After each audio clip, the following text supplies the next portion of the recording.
सभी महानुभावों से मैं एक बात बताना चाहता हूँ कि आप कहीं भी जाओ, आप आशीर्वाद लेने के लिए कहीं भी जाओ, महात्मा जी के पास में कहीं भी जाओ, किसी के पास में, लेकिन आपका कर्म जो किया हुआ है वो तो आपको भुगतना ही पड़ेगा। अगर आप ऐसे कहते हो कि मान लो कि मेरे दुख है, पीड़ा है, वो है, वहाँ से आशीर्वाद ले ले, वो से वहाँ से आशीर्वाद लो, वहाँ पे आशीर्वाद लेने, लेकिन नहीं, कोई किसी के पास में आशीर्वाद लेने से आपका जो किया हुआ कर्म है वो नहीं मिटेगा, और आपका जो कर्म किया हुआ वो तो आपको भुगतना ही पड़ेगा।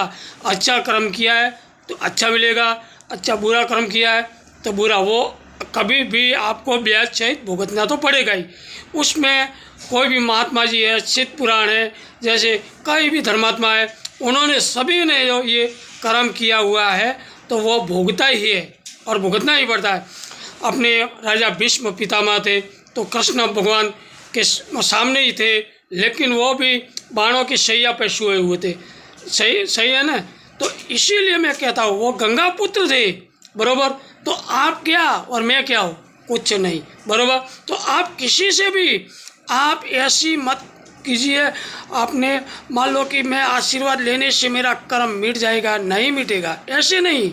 जो आपको जो कर्म किया है वो दुख भुगतना ही पड़ेगा। अपने देखो सीता मैया जी, वो भी वनवास, बरोबर। राजा जनक जी ने अपने जो राजघराना देखा था, बरोबर। तो फिर बाद में उनको भी जो इनका कर्म था वो भुगतना पड़ा था, मैया को भी।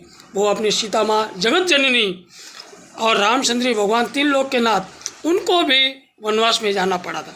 तो अपन तो क्या है कि किस जड़ की मूली है। इसीलिए मैं आपको सबको कहता हूँ कर्म अच्छे कीजिए।